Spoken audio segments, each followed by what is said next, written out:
Hey, how y'all doing? How y'all doing? How y'all doing? Yeah, welcome to another episode of the Truth Hour.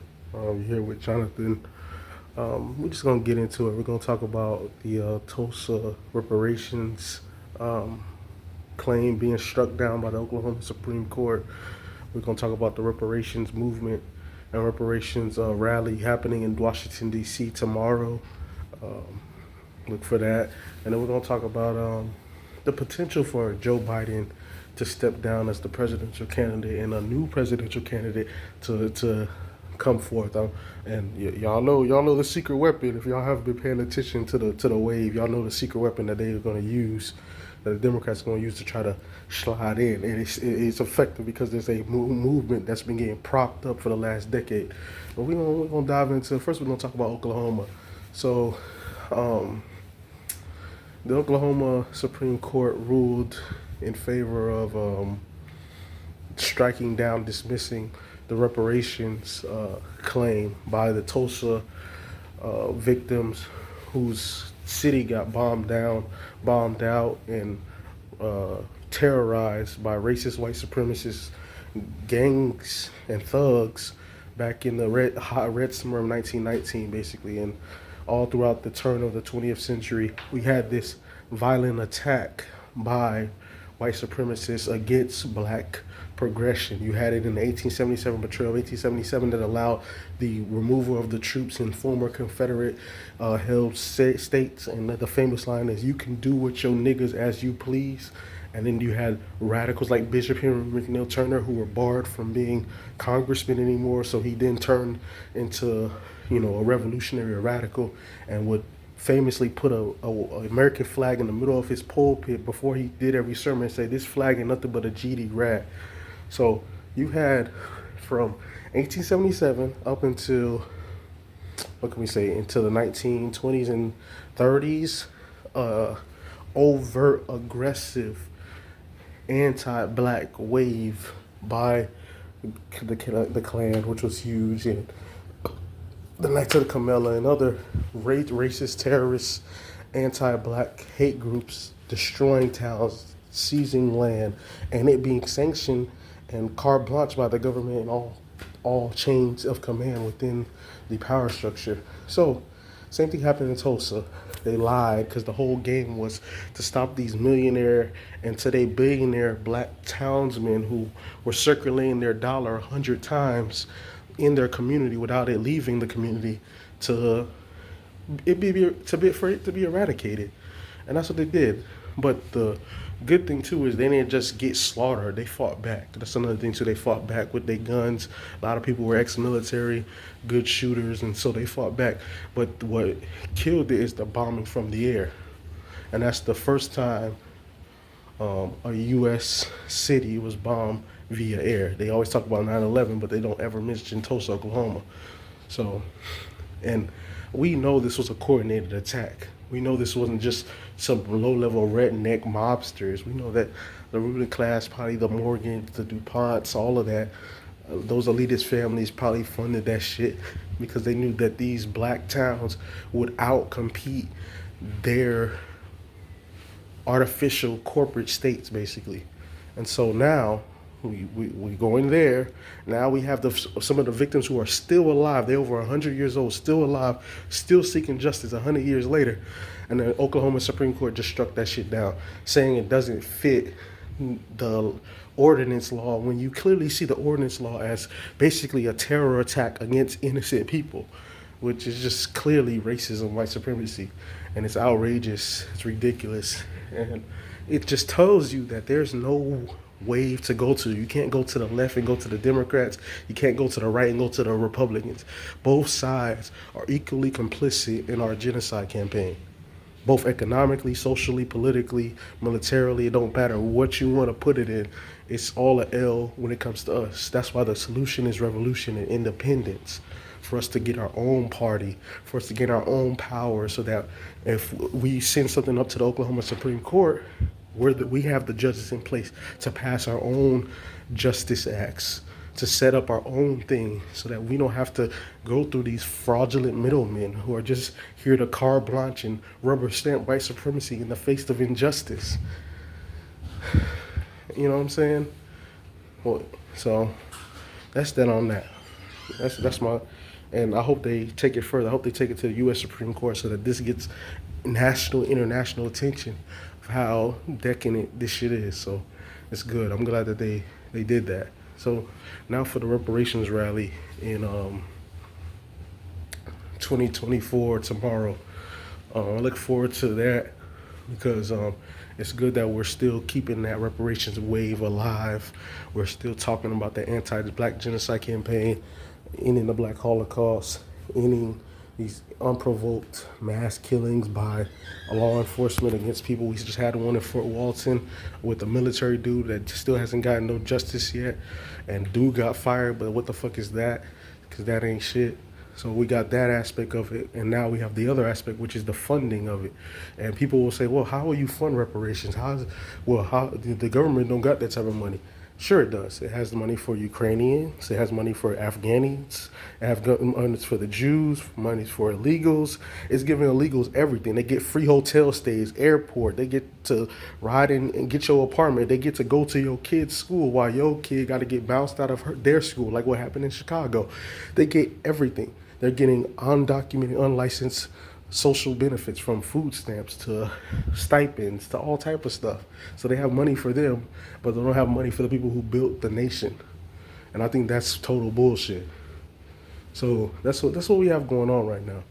So that's the game they're playing.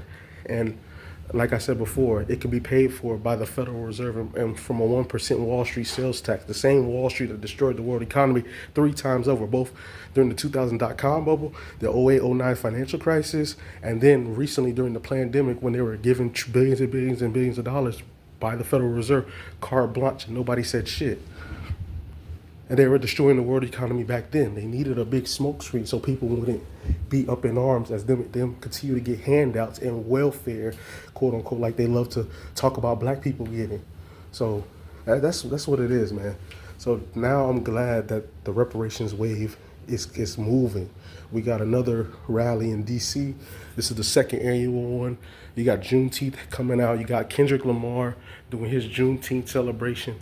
All on top of him, speaking on the foundational Black Americans, speaking on reparations, speaking on our Holocaust, us being a nation within a nation that is sovereign, basically us being the rightful rulers of this land, us deserving justice, deserving reparations, and us ending this Holocaust against us. Kendrick Lamar has spoken to that continuously, and now this wave is continuing.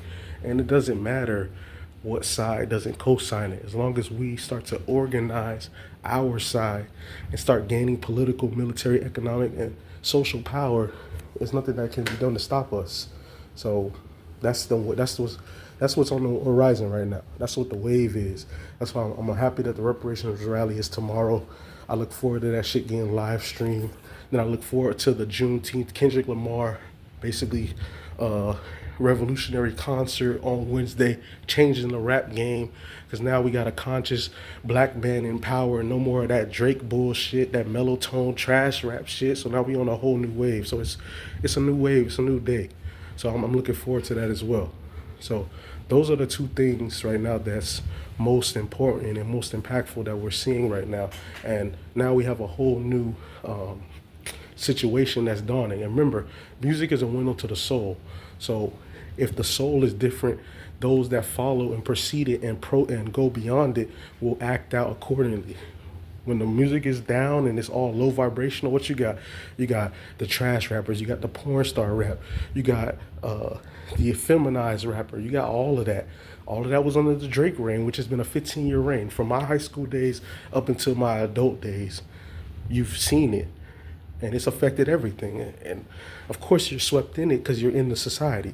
But if you're conscious enough, you're able to realize what's been happening, what's been going on, and you're rebelling against it.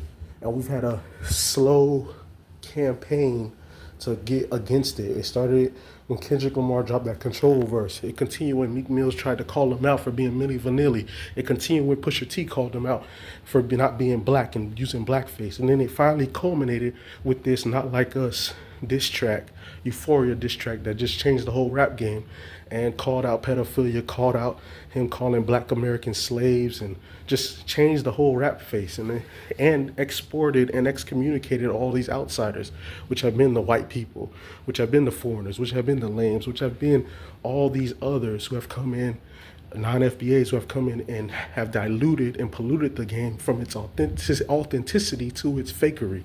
So now we got a new shit going now. So it's good to see. And then last thing I'm gonna talk about is the presidential candidate, the one that they're gonna use to replace Biden because he's so unpopular right now. So as they know, Trump's gonna win by default, even though he's unpopular too, and the black people ain't voting for no damn Trump. They don't give a fuck about that racist cracker. So since he's so unpopular, and since Biden's so unpopular because of all his anti-black moves he's done, he's given money to everybody but black people, and basically has put a middle finger out for us. And now when he's basically at the barrel of the gun, he's now coming to black men, when number one, he's been calling out and talking down to the black men since forever, him and Kamala. And now since we have overtly said fuck you, he's now trying to come back and do a 180, and try to, garner our support. But dude, you orchestrated a whole agenda and campaign. Biden's law set up the whole prison industrial complex, set up the whole crack laws, the whole drug campaign. Hell, the way the music is right now can be all set up and started from the whole Biden law, because then that changed the whole rap game. Okay, remember before that, the rappers were talking conscious. You had Public Enemy, you had the X-Clan. Even Tupac's first rap album was very conscious. But then in '92, when they had that secret meeting, what they do? They switched it over to the gangster rap and the drug rap and the shooter, boom, boom, boom, black on black crime rap. And ever since '92 till now, you've had that same agenda perpetuated nonstop.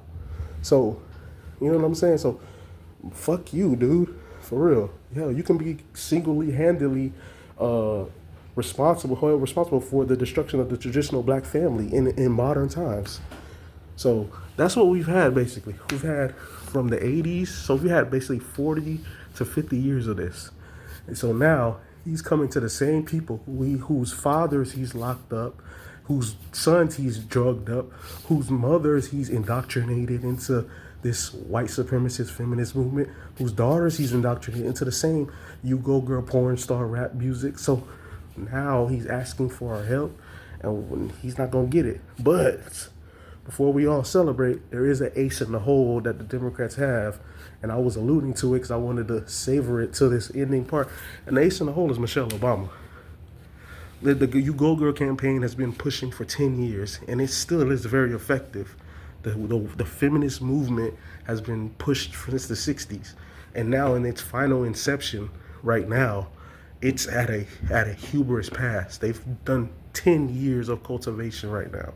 And now they're seeing if their 10-year plan is going to work this time around when they need it the most. Will they get enough of this You Go Girl support to have Michelle Obama replace Biden and then win the presidency in 2024? Will that work? Will the You Go Girl movement, will the Time's Up, the Black Girl Magic, the niggas ain't shit, the whole wave, will that work this time around? Or will we finally do a final stand like how we did in the 2020 George Floyd uprising when we was unified and say no more of this trickery? We're not gonna fall for another Obama '08 great deception, this time in a skirt, the way we stood up in 2019 when they tried to run Kamala Harris in as the new Obama in a skirt. Will we fall for it with Michelle Obama? Or will we stand up and be like, wait, remember that shit you said to us when Alton Sterling and Philando Castillo was getting slid? Do better? Yeah, we gonna do better, man. We gonna get our own party, and we gonna X you and your weirdo ass husband out the paint. Fuck you and him. That's what we standing on right now. So, you know what I'm saying? That's what time it is right now. It's time for us to get that revolutionary energy, because it's about that damn time. It's time to ratchet this shit up. This is the summertime. This is our time to shine, and it's time for us to ride that wave until the next millennium and beyond. We in the age of Aquarius, so it's our time right now. Ain't no neo pussy ass Nazis gonna stop us. Ain't no you go girl movement gonna stop us. Ain't no Latino world order gonna stop us. Ain't no Arabs gonna stop us. Ain't no other illegal motherfuckers gonna stop anything we got going on. Ain't no ruling class who's getting old, who trying to switch things up with the techno dorks. None of that. Ain't no AI shit gonna stop us. Vicky, your ass could get bounced. Skynet, none of that shit finna work. The only thing that's finna work right now is that meiotic wave that we on, that black power wave we on right now. Ain't nothing else gonna win except for that. And if y'all believe that shit, and if y'all know that shit in your hearts, y'all keep this shit going. Keep the momentum up. We got to get back to that George Floyd energy, that unity energy, that coming together energy. Don't let any of this social engineering psyop bullshit that's been propagated to divide us and keep the ruling class going and keep this white supremacist system and Anglo-American ruling class system of plutocratic domination and low-wage sweatshop labor economy going. Don't let that shit happen. And if we stay steadfast, it won't happen. Like, this shit has been going on for far too long, man. Like, it's been happening for way too long. Like, for real. It's about time we finally see the play. And we get this shit going. We change the game for all time. And I believe this is the era that does it. All the stars are aligned. Hell, the conjunctions done hit. We in a whole new age of Aquarius. This is the longest time we've heard reparations continuously go forward. We got another reparations rally. We're starting to get politically organized. They don't know what to do on the right wing side because the right wingers, the traditional party that their base of the quote unquote American population goes for is in an uproar. And now they're trying to hold things forth on the left side, but the left side is traditionally always the revolutionary side. So I don't know how they're gonna make that work. And now their fakery can't. It's already, they've seen the fakery, we've seen the game. And they think Michelle gonna win it for them? Nah. That's why it's time for us right now. It's our play right now. The ball is in our court. Let's make the necessary moves to gain power and end this evil for all time. Let's gain political power. Let's gain economic power. Let's gain military power. Let's gain all facets of reality so that we can end this for all time. We could provide for ourselves and protect ourselves and create a whole new system where the righteous prosper and the wicked suffer. So I'm going to leave with that. Like, share, subscribe, and y'all check me out. There's more videos coming.